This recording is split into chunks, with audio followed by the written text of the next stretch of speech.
Les amis, bonsoir. On se retrouve pour ce débrief de cette rencontre formidable entre le Barça et l'Inter. Alors, formidable, ça dépend pour qui, sûrement pour les observateurs neutres. Moi, j'ai vécu un calvaire, franchement, c'était stressant, mais j'ai vu quand même un très très beau match de football avec deux équipes qui se répondaient coup pour coup. Beaucoup de choses à dire avant le match retour qui sera donc à Giuseppe Meazza, un match décisif puisque les compteurs sont à zéro. Ça sera un match énorme. En tout cas, juste avant que ce débrief commence, merci bien sûr à ceux qui prendront quelques instants pour vous abonner, pour liker, pour me donner de la force, bien sûr pour mettre la petite cloche des notifications. On est tout de suite parti pour la composition d'équipe avec une compo du Barça, c'est la même que celle face au Real Madrid. Malgré tout, il y a quelques enseignements, notamment la blessure de Jules Koundé. Alors je ne sais pas si c'est vraiment très grave à voir. C'est Eric Garcia qui l'a remplacé à droite. Et la sortie de Gérard Martin à la mi-temps, lui qui a préféré changer à mettre Martinez à gauche. C'est vrai qu'on a subi énormément de difficultés sur cet intervalle entre latéral gauche et central gauche. Il y a eu beaucoup de choses qui sont passées de ce côté-là, on va revenir dessus, mais on a vraiment souffert, malgré que Inigo soit parti à gauche, on a encore souffert, donc c'était plutôt compliqué à ce niveau-là. Pedri, De Jong, Olmo, ça c'est la classique, Rafinha, Ferran Torres et Lamine Yamal, la classique également. Du côté de l'Inter, l'équipe type, franchement, ils ont eu des retours qui ont été énormes, notamment le retour de Dumfries qui est doublement, triplement décisif, et le retour de Thuram qui fait énormément de bien. Voilà, c'est une équipe quasiment au complet de l'Inter qui a fait franchement un bon match. Alors on va parler de cette rencontre. Martinez également sorti blessé, qu'est-ce que ça veut dire? Qu'est-ce qui s'est passé?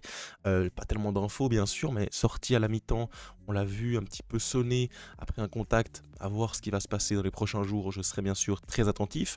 Maintenant, pour parler de cette rencontre, c'est une rencontre qui commence tambour battant pour l'Inter Milan, qui a déjà dès la première occasion un énorme boulevard sur le côté gauche. Et je me dis, oh non, non, c'était sûr, on allait se prendre la foudre du côté gauche, du côté de Gérard Martin.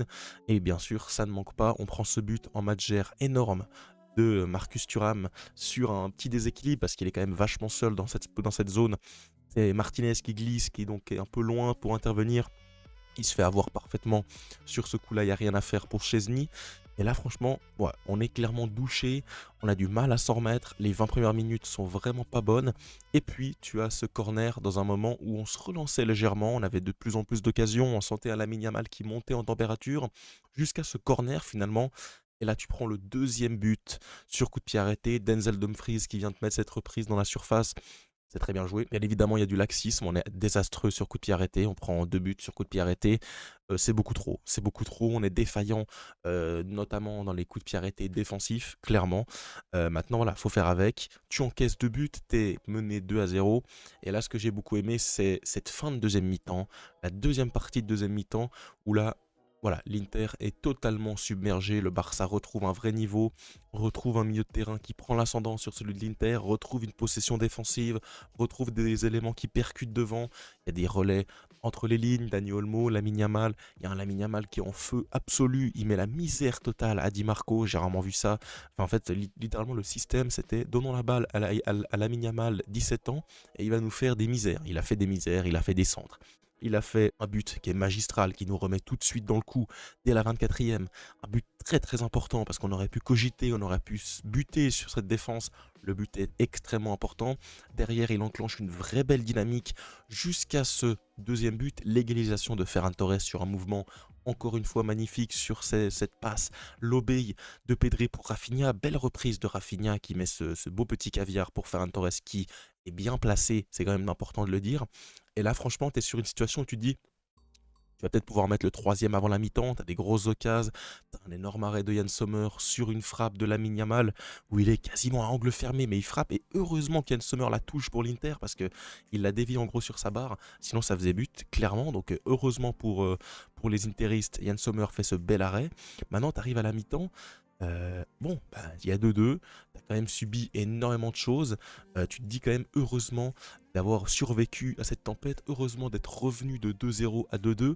C'est pas donné à toutes les équipes. Clairement, tu prends un énorme coup derrière la tête, tu arrives à te remobiliser. Mais, clairement, à la mi-temps, il y a eu une redistribution des cartes et il y a eu un match qui était beaucoup plus homogène. Alors, bien sûr, quand même un petit peu dominé par le Barça au niveau de la possession, clairement, parce qu'on finit avec 72%.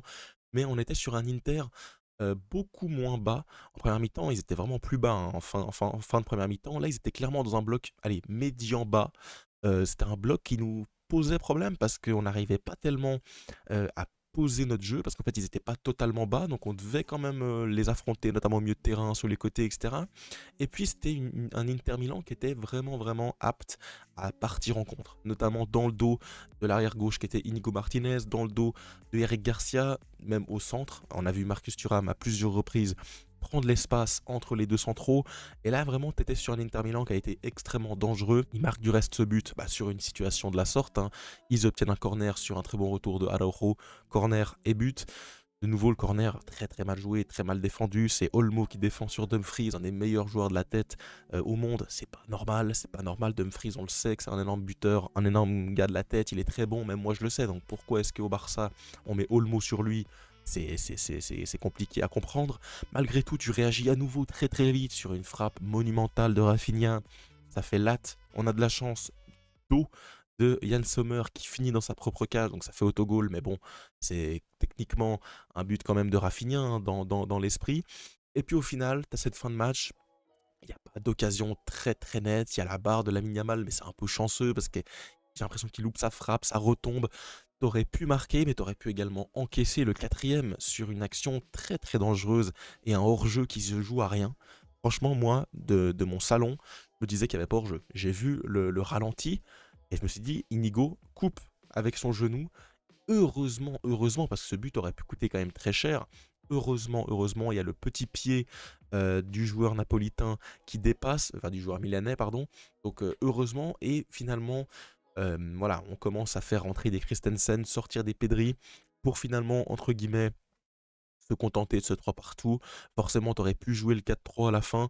Maintenant, le 3 partout, franchement, c'est pas un mauvais résultat en soi, surtout au vu de la physionomie de rencontre où tu es mené quand même 2-0 à domicile. Ça aurait pu être la catastrophe, clairement.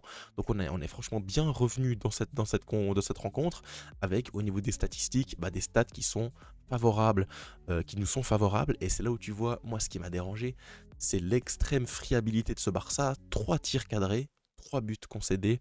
Les stats sont calamiteuses alors que nous on a 9 tirs dont 3 buts. Donc clairement l'avantage au niveau du réalisme, pas forcément au niveau des occasions nettes, hein, parce qu'on a 1,4 de XG contre finalement 1. Donc il n'y a pas eu des occasions extrêmement nettes, hormis celle de Ferran Torres qui est lui vraiment très proche. Au final, ça se joue vraiment sur la qualité de frappe, la qualité de positionnement. Et à ce jeu-là, l'Inter a été extrêmement punitif dans leur contre, dans leur jeu sur coup de pied arrêté, et on n'a pas su répondre clairement à ce défi-là. Maintenant, ce qui me rassure quand même au niveau de la compo, c'est que j'ai trouvé qu'on a quand même peu vu, notamment des joueurs très influents comme d'habitude. J'ai peu vu Bastoni dans cette rencontre, j'ai peu vu Barella, Martinez je l'ai peu vu. Donc en fait c'est des joueurs finalement qui ont été assez limités par le Barça. Je trouve qu'on a plutôt bien joué à ce niveau-là, notamment au milieu de terrain. J'ai pas trouvé Barella énorme. Alors Mkhitaryan Çalhanoğlu, ça arrivait à sortir de 3 ballons.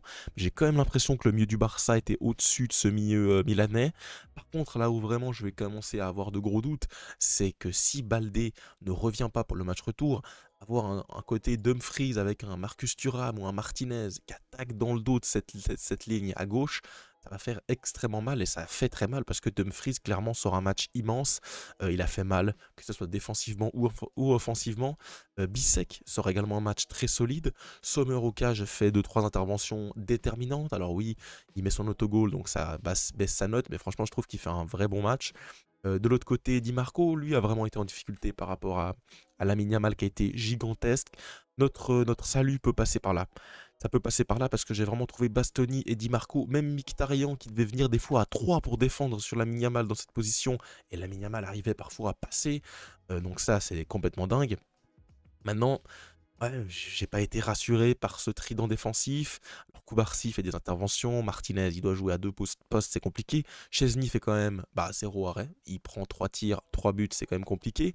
Ferran Torres, il a une occasion en première qui est assez importante, il la met à côté. Il a une occasion qui est immanquable et qu'il met quand même, bravo à lui. Olmo, j'ai trouvé en dessous. Il a peu existé. Maintenant, c'est vrai que c'est une zone qui est quand même compliquée, hein, avec cette densité-là dans l'axe de l'Inter. C'est compliqué d'exister, clairement. C'est compliqué, c'est notre remplaçant, Ferran Torres, mais je trouve que néanmoins, il fait un bon match. Il est encore buteur, donc il pèse. Au niveau maintenant des perfs individuels, Dumfries on en a parlé, Thuram qui nous a fait très mal en contre rapide, notamment en première mi-temps, hein, dans ces 20 premières minutes où on était complètement désorienté. Il nous a fait très mal, très mal. Il a été oublié sur le premier but et il a failli nous faire très mal en transition par la suite en deuxième mi-temps. Pour revenir un peu sur nos Barcelonais, Lamine Yamal a été gigantesque. Lamine Yamal a été immense. Il sort une demi-finale de très très très haut niveau dans quasiment tous les aspects. À la passe, il a été très bon. Dans les sorties de balles, il a été très bon. Il a fait des virgules, des crochets, des roulettes. Il a été sensationnel, clairement. Maintenant, voilà. Je trouve qu'il a été trop esselé dans cette rencontre. Quand un Lamine Yamal si fort sur son côté, avoir un Rafinha qui pendant quasiment 70 minutes a été franchement pas tellement en vue. Finalement, c'est un jeu qui penchait énormément du côté de Lamine. Tu te dis, bon, le gars a 17 ans, le gars c'est lui qui a les clés de notre attaque. Waouh, c'est quand même assez dur de se dire ça parce que au milieu, j'ai trouvé Olmo assez limité, Rafinha assez limité jusqu'en deuxième mi-temps. Donc Lamine Yamal a dû endosser sa cape de super-héros, il l'a très bien fait. Pedri a été plutôt bon, même si on n'est pas sur le meilleur match de Pedri. Il a également perdu 2-3 ballons. Sur le corner de l'Inter Milan qui amène le 0-2, c'est lui qui perd la balle. Alors, c'est une petite incompréhension entre Koubarsi et Pedri. C'est assez inhabituel. Franchement, je pense que cette équipe avait un peu la pression. On peut parler également de la moyenne d'âge. Des joueurs très jeunes, Martin, Pedri, Koubarsi, même Koundé est très jeune, il n'a jamais connu ce niveau. Lamine Yamal, Olmo, Ferran Torres, Rafinha, première fois en demi-finale, face à une équipe quand même de roublards, de darons, une équipe de bandits. J'ai trouvé que cette équipe a quand même très bien réagi à 0-2. C'est l'essentiel parce que tu vas arriver dans un match compliqué à l'extérieur. Maintenant, je ne suis pas non plus impressionné de jouer à l'extérieur. C'est un Barça qui se déplace plutôt bien dans les matchs très importants, notamment au Wanda Metropolitano ou au Civitas Metropolitano, au stade de l'Atlético. Le Barça s'est bien déplacé cette saison. Au stade, bien sûr, au Bernabéu, le Barça s'est bien déplacé. À Benfica, le Barça s'est bien déplacé. À Dortmund, lors du match qui comptait le plus, donc le premier des deux, le Barça s'est bien déplacé. Moi, je trouve que c'est un Barça qui est vraiment solide à l'extérieur, qui arrive à exploiter encore plus les largesses défensives adverses, parce que forcément, tu es une équipe qui est à domicile, donc qui doit un peu plus pousser.